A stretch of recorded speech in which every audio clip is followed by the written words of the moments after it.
Hello everyone, welcome to the channel. Guys, जो हमारा last unit चल रहा है उसका अगला टॉपिक जो है उसको कवर कर देते हैं। तो देखते हैं कौन सा टॉपिक है, that is the anganwadi services. देखो, जो आंगनवाड़ी सेंटर्स होते हैं ना, उसमें कुछ सर्विसेज प्रोवाइड की जाती है। ठीक है, ये तो हम पहले ही पिछले लेक्चर्स में ही देख चुके हैं कि कौन सी सर्विसेज वो देते हैं। ठीक है, अब इसी के साथ साथ यहाँ पे जो सर्विसेज होंगी वहाँ वो कौन सी हम पढ़ेंगे जो स्पेसिफिकली मेंशन्ड है। दैट इज द प्रधानमंत्री मातृ वंदना योजना, जिसको PMMVY कहा जाता है, स्कीम फॉर एडोलसेंट गर्ल, जिसको हम सैड बोलते हैं। ठीक है, देन उसका होता है जननी सुरक्षा योजना। ठीक है, देन JSY, फिर नेशनल हेल्थ मिशन। ठीक है, अब देखो नेशनल हेल्थ मिशन का जिक्र कितनी जगह पे हुआ, तो ऑब्वियसली यहाँ से कोई ना कोई क्वेश्चन जो है वो बनेगा ही बनेगा। अब बात है इसको फर्स्ट ऑफ ऑल कवर करते हैं कि बोलते हैं आंगनबाड़ी सर्विसेज बेसिकली है क्या।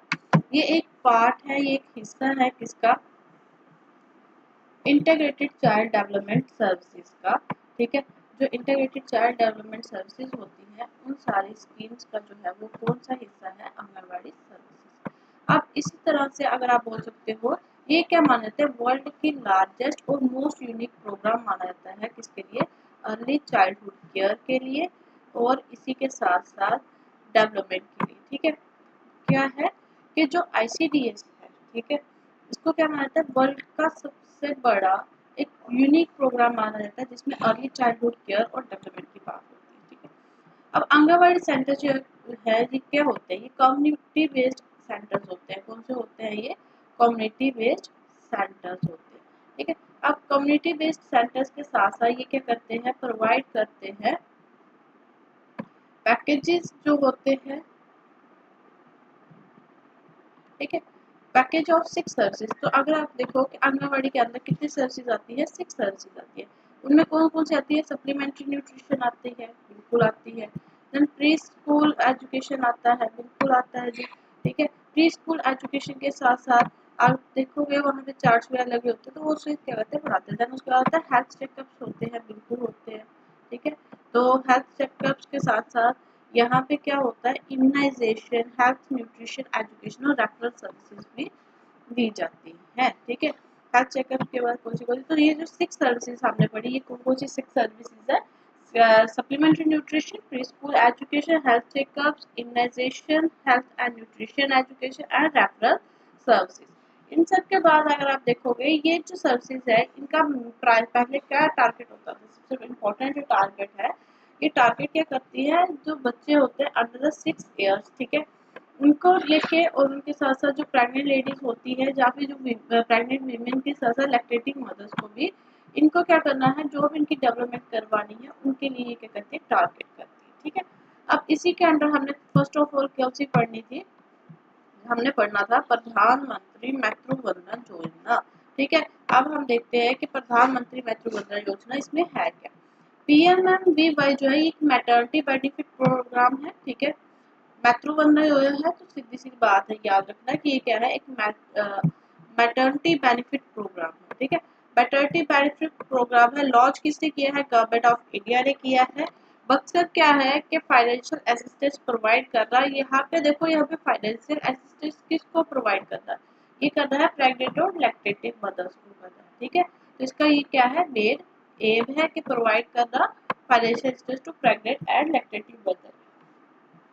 अब देखो यहाँ पे ये बोलते हैं कि ये स्कीम जो है इसके लिए कौन सी बेनिफिशियरीज एलिजिबल होगी और कितने फाइनेंशियल जो है वो कितना दिया जाएगा, क्या थ्रू लाइफ दिया जाएगा, जैसे प्री कंसेप्शन से लेके प्री नेटल केयर तक दिया जाएगा, जब किस हिसाब से। ठीक है, ड्यूरिंग प्रेगनेंसी। तो बोलते हैं इस स्कीम के अंडर जो एलिजिबल बेनिफिशरीज होगी उनको क्या दिए जाएंगे, 5,000 रुपए दिए जाएंगे 3 इंस्टॉलमेंट्स में। ठीक है, कितने इंस्टॉलमेंट्स में दिए जाएंगे, 5,000 3 इंस्टॉलमेंट्स में दिए जाएंगे। फर्स्ट इंस्टॉलमेंट में क्या होता है, फर्स्ट इंस्टॉलमेंट कब दी जाएगी, जैसे ही प्रेगनेंसी कंसीव होगी उसको फर्स्ट इंस्टॉलमेंट मिल जाएगी। सेकेंड मिलेगी उसको जब उसको उसका पहला क्या हो जाएगा, एटलीस्ट 1 एंटीनेटल चेकअप, कि जब वो एंटीनेटल चेकअप करवाती रहती है। ठीक है, तो कम से कम उसका जब उसको सेकेंड इंस्टॉलमेंट दी जाएगी तो ये देखा जाएगा कि क्या उसके कम से कम एक बार जो है वो एंटीनेटल चेकअप हुआ होना चाहिए। ठीक है, थर्ड इंस्टॉलमेंट उसको कब मिलेगी, जब बच्चे का जो बर्थ है वो birth upon child birth registration, यानी कि जब बच्चे का बर्थ हो गया, वो रजिस्टर्ड हो गया। ठीक है, बर्थ रजिस्ट्रेशन के बाद उसके जो साइकिल है, फर्स्ट साइकिल ऑफ वैक्सीनेशन है, जब वो कंप्लीट हो जाएगा उसके बाद उसको क्या दी जाएगी, थर्ड इंस्टॉलमेंट जो है वो दी जाएगी। ठीक है, तो क्या देखा आपने, फर्स्ट इंस्टॉलमेंट जो है वो दी जाएगी और रजिस्ट्रेशन जैसे ही वो अब रजिस्टर होगी उसकी प्रेगनेंसी हॉस्पिटल के अंदर, उसको फर्स्ट इंस्टॉलमेंट जो है उसके बाद वो दी जाएगी। सेकंड दी जाएगी जब उसका कम से कम एक बार एंटीनेटल चेकअप हो गया होगा, तभी उसके बाद ही दी जाएगी। थर्ड दी जाएगी जब चाइल्ड बर्थ के बाद उसकी वैक्सीनेशन भी जो है वो क्या होगी है, रजिस्टर्ड होगी। ठीक है, अब इसके बाद देखो इसके ऑब्जेक्टिव्स क्या क्या है। ठीक है, तो मेन क्या रहेगा हमारा ऑब्जेक्टिव ऑफ PMFD5। ठीक है, अब देखो इस पे ऑब्जेक्टिव की बात कर ले तो हम लोग क्या बोलते हैं, ये क्या करता है, पार्शियल कंपनसेशन देता है वेट लॉस को। ठीक है, और ये इंश्योर करता है कि विमेन की जो हेल्थ और न्यूट्रिशनल स्टेटस है, लैक्टेटिंग और जो प्रेग्नेंट वीमेन है उसका क्या हो जाए, इम्प्रूव हो जाए। ठीक है, तो यहाँ पे देखो ये जो आपने बोला ना कि हमने बोला कि थर्ड इसको तब दी जाएगी कि जब उसकी क्या हो जाएगी, वैक्सीनेशन कंप्लीट हो गई होगी। तो ऑब्वियसली बात ये है कि उसकी कब का लेकिन कब तक का टाइम पीरियड रहेगा, ये तभी तक का रहेगा जब तक क्या है, जब वो क्या होगी, ये लैक्टेटिंग बेबी जो है वो होगी, जब के जब तक वो लैक्टेटिव मदर होगी तभी उसके जो बच्चा है उसके क्या होगा, वो पीरियड पूरा होगा। ठीक है, अब आप देखो नेक्स्ट हम बात करेंगे स्कीम्स फॉर एडोलसेंट गर्ल्स। ठीक है, स्कीम फॉर एडोलसेंट गर्ल्स में हम लोग क्या बोलते हैं,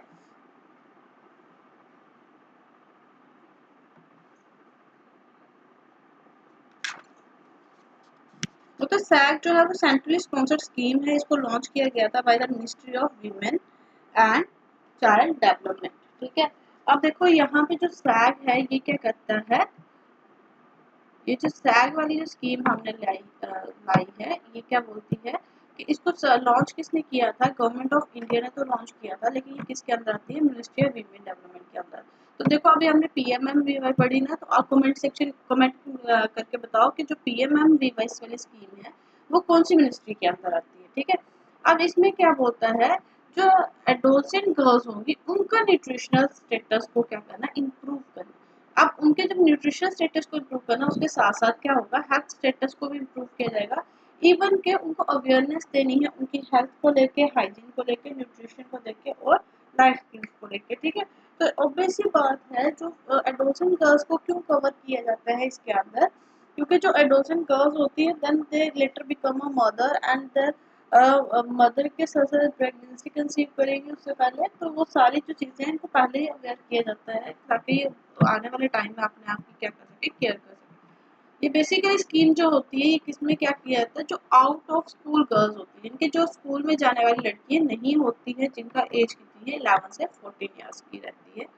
इसमें बहुत सारी सर्विसेज दी जाती है, ये पहले बोला, बिल्कुल सेम न्यूट्रिशनल सपोर्ट होगा, हेल्थ चेकअप होगा, लाइफ स्किल्स होगी, एजुकेशन दी जाएगी, वोकेशनल ट्रेनिंग होगी, कम्युनिटी पार्टिसिपेशन एक्टिविटीज होगी। अब सैक का मकसद क्या होता है कि रिड्यूस करना इंसिडेंस ऑफ एनीमिया, क्योंकि देखो एनीमिया के केसेस बहुत ज्यादा ना इंडिया में, तो ये यही बोलता है कि सैक का जो मकसद है वो क्या है कि रिड्यूस करना एनीमिया को और मालन्यूट्रिशन को। ठीक है, किसके बीच में, एडोलसेंट गर्ल्स के बीच में, और प्रमोट करना overall development and their wellbeing. ठीक है, अब इसके बाद जो हमारी नेक्स्ट स्कीम आती है वो कौन सी आती है, दैट इज द जननी सुरक्षा योजना। ठीक है, जिसको हम बोलते हैं JSY। ये क्या है, एक सेफ मदरहुड एक इंटरवेंशन है under the national health mission. ठीक है, नेशनल हेल्थ मिशन के अंडर क्या लिए गए है, ये एक स्कीम लॉन्च की गई थी, दैट इज द जननी सुरक्षा योजना। इसका मकसद क्या था कि मैटरनल और नियोनेटल मोर्टेलिटी जो होती है उसको कम करना। ठीक है, और इसके लिए वो क्या करेंगे कि जो इंस्टीट्यूशन डिलीवरीज होंगी, उन डिलीवरीज होंगी प्रेग्नेंट वुमेन के, मतलब उसको इम्प्रूव करेंगे। मतलब कहने का ये है कि जो पहले क्या होता था, हम लोग देखते हैं ना, या कहीं आपने सुना होगा कि पहले जो डिलीवरीज होती थी जब बेबी बॉर्न होना होता था तो वो अक्सर घर में करवाई जाती थी। ठीक है, लेकिन इस स्कीम के अकॉर्डिंगली जो है इनको क्या किया जाएगा, इंस्टीट्यूशंस में भेजा जाएगा, इनके हॉस्पिटल्स में, जहाँ पे जो भी PHC है, डिस्ट्रिक्ट हॉस्पिटल है, या कोई प्राइवेट इंस्टीट्यूट, कोई नर्सिंग होम ना, वहाँ पे डिलीवरीज होनी चाहिए, ताकि जो मोर्टेलिटी होती है देखने को मिलती है। ठीक है, जैसे कई बार क्या होता था जब घर में डिलीवरीज होती थी तो मदर की डेथ हो जाती थी, जहाँ पे बच्चे जो तो उसी की डेथ हो जाती है विद इन आवर्स या फिर कुछ दिनों के अंदर। तो जो 0 to 5 ईयर्स के बीच के दौरान का जो पीरियड होता है उसको बिल्कुल उसपे हम लोग बोलते हैं कि नियोनेटल, कि अभी जो न्यूली बॉर्न हुआ है मे बी उसकी डेथ उसको डेथ होने से बचाना, और उसके साथ साथ उसकी जो मदर है उसकी भी लाइफ को बचाना। ठीक है, तो ये इसी स्कीम का यही एक क्या था, बेयर मोटिव था। इस स्कीम के अंदर जो एलिजिबल प्रेग्नेंट वुमेन होती है इनको कैश भी दिया जाता है। ठीक है, तो ये कैश किस लिए दिया जाता है, अगर उनका जो है फॉर डिलीवरी के लिए गवर्नमेंट हेल्थ फैसिलिटीज और एक्रेडिटेड प्राइवेट हेल्थ फैसिलिटीज, चाहे अगर वो हॉस्पिटल्स में जाके उनके बेबी को बॉर्न होता है। ठीक है, डिलीवरी जो है प्रेग्नेंट वीमेन की अगर हॉस्पिटल्स में होती है तो उनको जो है वो कैश दिया जाता है। ठीक है, तो कैश जो है ये क्या करता है, ये कवर करता है related to transportation and postnatal care, ताकि वो जो ट्रांसपोर्टेशन में आने जाने में उनका जो खर्चा हुआ है उसको वो क्या कर सके, कवर करे। तो there about I think 1000 rupees जो है वो इनको दिए जाते हैं। देन इसके होते हैं इंसेंटिव जो होते हैं इंस्टीट्यूशनल डिलीवरीज के, उसमें क्या होना चाहिए, स्किल्ड अटेंडेंस होना चाहिए, वर्क टाइप पे जो है आप असेस होना चाहिए कि अगर एमरजेंसी आ जाती है तो उसको किस तरीके से करे। तो उसके बाद जो है मदर और जो न्यू बॉर्न होती है उनकी भी केयर की जानी चाहिए। ये नहीं कि सिर्फ आप कहते हैं काम है कि आपने डिलीवरी करवा दी तो आपका काम खत्म, नहीं, तो कुछ समय के लिए उन दोनों की क्या करनी है, केयर भी करनी है। अब देखो नेशनल हेल्थ मिशन, बहुत बार इसको पर्सनली भी पढ़ चुके हैं, तो फटाफट से इसको कवर करते हैं कि नेशनल हेल्थ मिशन है क्या क्या। अभी इसके अंदर कौन सी स्कीम देखी आपने, जननी सुरक्षा योजना, ये फ्लैगशिप हेल्थ सेक्टर प्रोग्राम है। ठीक है, बिल्कुल है। ठीक है, अब इसके बाद देखो इसमें बोलता है कि रूरल, इसका एम क्या है, स्ट्रेंथन करना हेल्थ सिस्टम को, इम्प्रूव करना क्वालिटी ऑफ हेल्थ सर्विस को, मोटिलिटी को कंट्रोल करना, मेटर्नल मोटिलिटी को कंट्रोल करना, communicable disease non communicable disease को कंट्रोल करना, और यूनिवर्सल हेल्थ कवरेज देना सभी को। ठीक है, तो इसके साथ ये जो हमारे ये जो स्कीम्स थी आंगनबाड़ी सर्विसेज के अंदर, ये हमने क्या कर ली, कवर कर ली। ठीक है, ज़्यादा इसके डीप नहीं जाएंगे, बेसिकली थोड़ा थोड़ा पता होना चाहिए। और इसके साथ साथ आप जो है ये देख लो कौन सी स्कीम जो है वो कब आई है। ठीक है, जैसे PMMBY जो है ये कब आई है। ठीक है, PMMBY जो है ये ministry of women and child development की स्कीम थी। ठीक है, इसी के साथ साथ अगर आप देखो और बड़ी सारी स्कीम्स जो है ये जो हमने अभी सैग पढ़ी। ठीक है, इसका एक अपना अलग से आइडेंटिफिकेशन रहा कि इसमें क्या किया गया, अडोल्ट्रेस एंड गर्ल्स को क्या किया गया, कवर किया गया। जननी सुरक्षा जो मैं था बेसिकली मैटरनल जो मोर्टिलिटी थी उसको बचाने के लिए, उसको कम करने के लिए थी। ठीक है, आप देखो ये सैग है ना, ये भी जननी सुरक्षा योजना जो है ये NHM के अंदर आती है। ठीक है, अब इसके साथ साथ हम देखेंगे नेक्स्ट जो हमारा रहेगा टॉपिक, वो रहेगा स्कीम्स के रिलेटेड। ठीक है, तो जिसमें हम लोग बोलेंगे Palna convergence of anganwadi center into creches. ठीक है, पालना स्कीम, पालना जो एक स्कीम है ये किसने लाई है, गवर्नमेंट ऑफ इंडिया की स्कीम है, बहुत अच्छी स्कीम है। मेन मकसद क्या है इसका, बोलता है इसका मेन मकसद है कन्वर्ट करना आंगनबाड़ी सेंटर्स को किसमें, क्रेचेस में। ठीक है, अब आप देखो इसमें है क्या, पालना ट्रांसलेट्स टू क्रेडिट, मतलब पालना होता है क्या, क्रेडल होता है। ठीक है, जब झूलने झूले के अंदर जब कोई बच्चा रहा है, ठीक है, तो पालना। ठीक है, अब इसके बोला क्रेडल इसका मीनिंग है, अब इसमें बोलता है कि नर्चर करना, उसको केयर करना इस स्कीम के अकॉर्डिंगली, यानी कि जो बिल्कुल छोटा बच्चा है, ठीक है, जो न्यूली बॉर्न है, वहां से जो उसका पीरियड है जब तक वो एक क्रेडल के अंदर रहता है, तब उसको किस तरीके से नर्चर किया जाए, किस तरीके से उसको केयर जो है वो की जाए। तो basically this scheme is about that. Objective क्या है स्कीम का, इसका ये स्कीम है कि एक तो safe nurturing child care services देना अंडर 6 इयर्स ऑफ एज। ठीक है, यहाँ पे इन्होंने ये कवर किया कि ठीक है वहां तक तो होगा, लेकिन वहां से लेके है ना, ये देखो ये हमने अभी देखा कि क्रेचिस तक जाएगा। ठीक है, पार्लर टू इंटू क्रेचिस। अब यहाँ पे देखो इन्होंने क्या बोला कि जो 6 साल तक के बच्चे हैं, उन 6 साल तक की छोटी एज के जो बच्चे हैं 0 to 6 इयर्स, उनको क्या करना है, सेफ और नर्सिंग चाइल्ड केयर सर्विस देनी है। स्पेशली किनके लिए, जो वर्किंग मदर्स है या पेरेंट्स हैं जिनको क्या चाहिए, डे केयर फैसिलिटी चाहिए अपने बच्चों के लिए। ठीक है, अब इस तरह के लिए क्या बोला, दूसरे बोला कि हम लोग क्या करेंगे, गवर्नमेंट ऑफ इंडिया डिसाइड किया कि आंगनबाड़ी सेंटर्स को कन्वर्ट किया जाएगा। ठीक है, इस स्कीम के अंडर आंगनबाड़ी सेंटर्स को क्या किया जाएगा, क्रेचेस यानी कि डे केयर सेंटर्स में कन्वर्ट किया जाएगा। अब देखो मेन क्या क्या पाला स्कीम का कि जो इसमें इसके अंदर क्या था कि जो आंगनबाड़ी सेंटर्स थे दे कन्वर्टेड इनटू द क्रेचेस और द डे केयर सेंटर्स, ठीक है, ताकि वो जो क्या कर सके डे केयर सेंटर्स पे क्यों बनाया, ताकि वो सुपरवाइज कर सके और जो यंग चिल्ड्रन है ड्यूरिंग द डे टाइम पे उनको क्या कर सके, पूरा का पूरा सपोर्ट कर सके, ठीक है। अब यहाँ पे बोलता है कि कन्वर्टेड सेंटर जो होंगे इनमें बहुत सारी फैसिलिटीज दी जाएंगी, ट्रेन स्टाफ होगा जो हेल्थ सेफ्टी और डेवलपमेंटल नीड्स को क्या किया जाया करेगा, पूरा किया जाएगा। अब इसका अगर हम स्कोप देखें तो ये बोलता है कि स्कोप क्या है इसका, इसमें बहुत सारी सर्विसेज आने वाली है, ठीक है, जो कि एक बच्चे के लिए क्या है इम्पोर्टेंट है। जैसे उसमें न्यूट्रिशियस मील देना, उसको स्नैक देने, ताकि उसको जो उसकी डेली रिक्वायरमेंट है डाइटरी डाइट के अकॉर्डिंगली उसको क्या हो सके फुलफिल किया जा सके।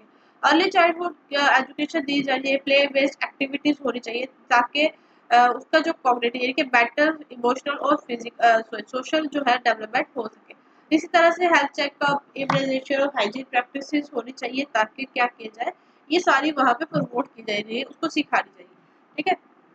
उसका नैप टाइम या फिर रेस्ट पीरियड, ठीक है, कुछ समय की नींद के लिए भी वहाँ पे क्या करें ताकि बच्चा क्या हो जाए रिलैक्स कर ले, तो वहाँ पे वैसे भी अरेंजमेंट्स होने चाहिए। Engagement with parents and care givers, अब यहाँ पे क्या बोलता है कि इस स्कीम के अंदर जो क्या हो रहे हैं पेरेंट्स यहाँ पे जो केयर गिवर्स है उनको क्या कर रहे हैं एंगेज रखा जाए और उनकी इन्वॉल्वमेंट लाई जाए चाइल्ड की डेवलपमेंट में और वेलबींग में।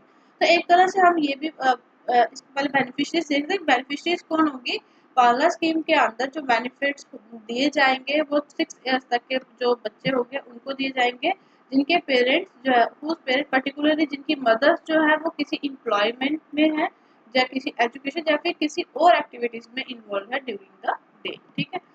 बेसिकली अगर आप इसका देखो providing affordable services day care services दे रही है। देखो इसमें क्या बोला गया कि आपने क्या कर रहा है कि अगर कुछ आंगनबाड़ी सेंटर्स को क्या किया जाएगा कन्वर्ट कर दिया जाएगा डे केयर सर्विसेज, ठीक है। और उसमें अंदर क्या होगा, अगर जो एक चाइल्ड है under the age of 6 years, अगर उसका कोई पेरेंट्स या वर्किंग है या स्पेशली जो वीमेन है जो उसकी मदर है अगर वो वर्किंग है तो उसके अंदर क्या किया जाएगा, उस बच्चे की पूरी टेक केयर कौन करेगा, वहाँ पे जो सेंटर्स होंगे वहाँ पे की जाएगी, ठीक है। इसलिए उन्होंने बोला वहाँ पे क्या रखा जाएगा स्किल वर्कर्स रखे जाएंगे जो उनकी न्यूट्रिशन को लेके उनके एजुकेशन को लेके उनके प्ले वे एक्टिविटीज करवाएंगे, मतलब हर एक काम जो होगा डे में वो सारा उसमें किया जाएगा करवाया जाएगा उस बच्चे के साथ, वो पूरा उसको केयर करेंगे एज ए केयर टेकर, ठीक है। अब केयर टेकर के साथ साथ आप उसको रिलेट कर सकते हैं कि उसमें क्या बोला उन्होंने कि हर एक फैसिलिटीज जो है वो वहाँ पे उनको दी जाएगी, नैप पीरियड भी रखा जाएगा ताकि बच्चे जो है वो वहाँ पे क्या कर सके रिलैक्स कर सके, ठीक है।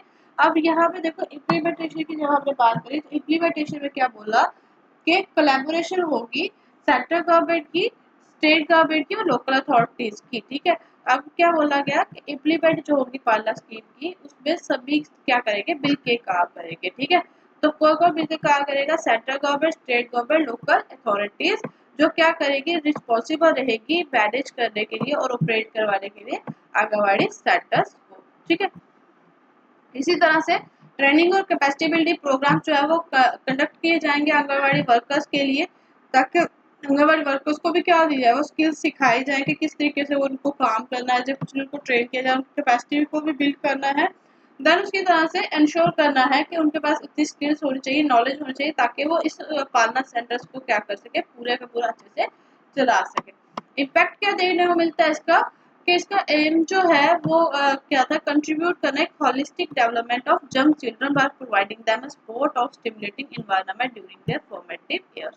तो बेसिकली इसका मेन मकसद क्या था, इसका असर क्या पड़ना था कि जो छोटे बच्चे होते हैं बिल्कुल जो अभी 0 to 6 ईयर्स तक के जो बच्चे हैं उनको क्या किया जाए पूरी तरीके से उनको डेवलप करवाया जाए, उनको सपोर्ट दी जाए ताकि वो क्या कर रहे हैं अच्छे से अपनी लाइफ मतलब उनकी जो डेवलपमेंट है ग्रोथ और डेवलपमेंट जो है वो अच्छे से हो सके, क्योंकि उस टाइम पे वो क्या है उनकी सीखने की कैपेसिटी क्या है वो ज़्यादा होती है। और होता है ये डे केयर सर्विसेज ऑफर करने के लिए स्कीम जो है ये एनेबल करती है पेरेंट्स को स्पेशली मदर्स को कि वो क्या करे इकोनॉमिक एक्टिविटीज में हिस्सा ले, एजुकेशन ले या फिर किसी स्किल डेवलपमेंट प्रोग्राम का हिस्सा बने, ठीक है। और इससे क्या होगा फिर जेंडर इक्वलिटी भी बढ़ेगी और सोशल इकोनॉमिक एम्पावरमेंट भी उन लोगों को मिलेगी, ठीक है।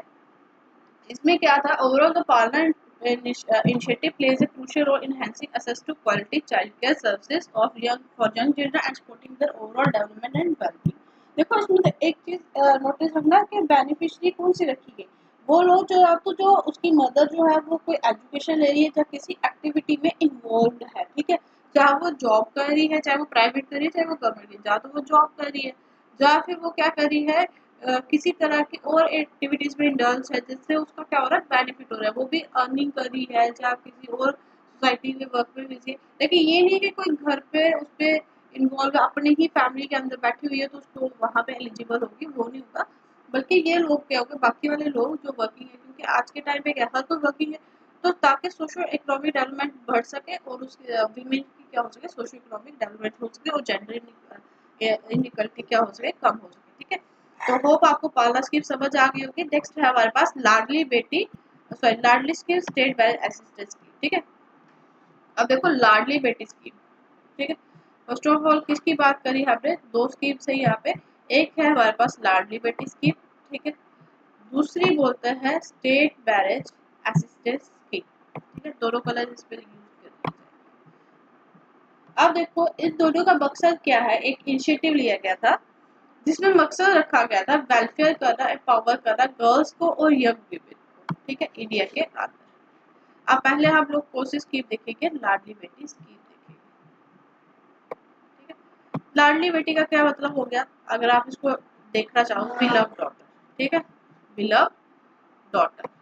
अब इसमें बोलता है बहुत सारी स्कीम जो है इंडिया के अंदर अलग अलग स्टेट्स में ये एनकरेज करने के लिए बर्थ को, गर्ल चिल्ड्रन की अपब्रिंगिंग को और उनके साथ साथ जो जेंडर डिस्क्रिमिनेशन है या फीमेल इन्फेंटिसाइड वाले जो इश्यूज है उनके साथ डील करने के लिए बहुत सारे इनिशिएटिव जो है वो अलग अलग स्टेट्स में अकॉर्डिंगली लिए गए, ठीक है।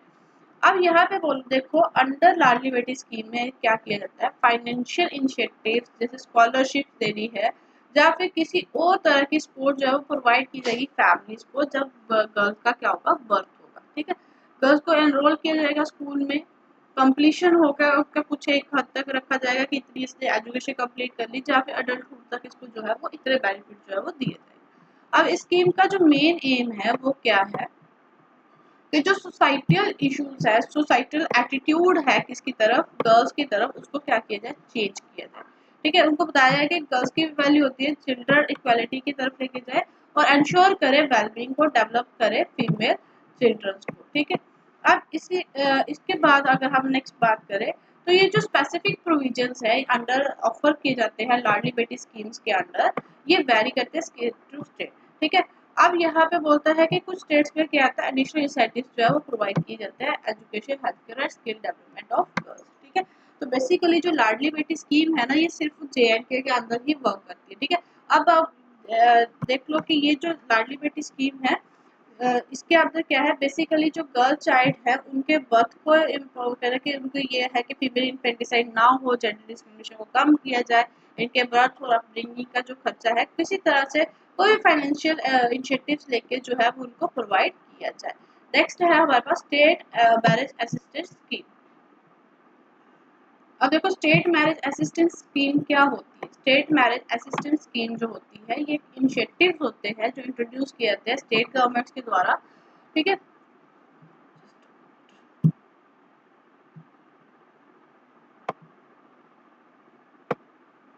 अब यहाँ पे क्या होता है, ये इनिशिएटिव्स है स्टेट गवर्नमेंट ने लिए हैं जिसमें फाइनेंशियल असिस्टेंस दी जाएगी, सपोर्ट किया जाएगा economically disadvantages families for the marriage of their daughter, ठीक है। जो फैमिलीज थी जिनके बच्चे जो मतलब बहुत ज्यादा पोर फैमिलीज होती हैं उनकी जो फिर BPL के अंडर जो फैमिलीज आती है उनको अपने बच्चियों की शादी के लिए जो है वो कुछ हद तक क्या लिया जाएगा अमाउंट दिया जाएगा। इस स्कीम के अंदर जो है ये एलिजिबल बेनिफिशियरीज को कहता है कुछ अमाउंट दिया जाता है ताकि वो खर्चा जो होता है शादी का वो उठा सके, ठीक है। जैसे स्कीम्स का जो मकसद है वो क्या है, ठीक है।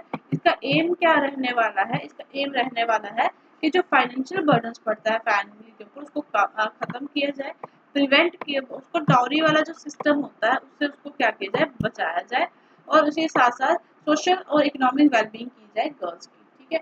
अब यहाँ पे इसके साथ आप देखते हैं और यंग वीमेन, ठीक है।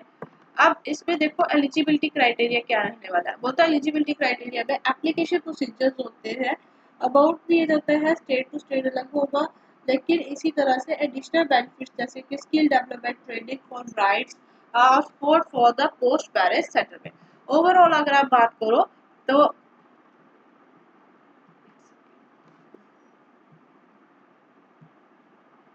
हाँ, ओवरऑल अगर हम बात करें तो जो लाडली बेटी स्कीम और जो state marriage marriage assistance scheme है, ये क्या करती है, क्रूशियल रोल प्ले करती है supporting the rights, dignity and empowerment of girls and young women. ठीक है, इन इंडिया एड्रेस करती है जो इश्यूज रहते हैं अलग अलग। ठीक है, बेसिकली देखो जो स्टेट मैरिज असिस्टेंस स्कीम है, ये मैरिजेस के लिए जो है फंड्स प्रोवाइड करती है। ठीक है, कुछ अमाउंट जो है वो देती है, जबकि लाडली बेटी स्कीम में क्या है, उनकी अपब्रिंगिंग को लेके, उनकी पढ़ाई को लेके जो है वो कुछ हद तक खर्चा जो है वो उठाया जाता है। ठीक है, अब इंस्टॉलमेंट किस हिसाब से देंगे वो अलग अलग तरीके से दी जाती है। अब बाकी जो हमने देखी पार्ला में तो यंग चिल्ड्रंस की टेक केयर करने के लिए। तो होप ये जो आज का पूरा टॉपिक था ये आपको क्या समझ आ गया होगा। So keep watching the channel, to like share and subscribe. Thank you, have a nice day.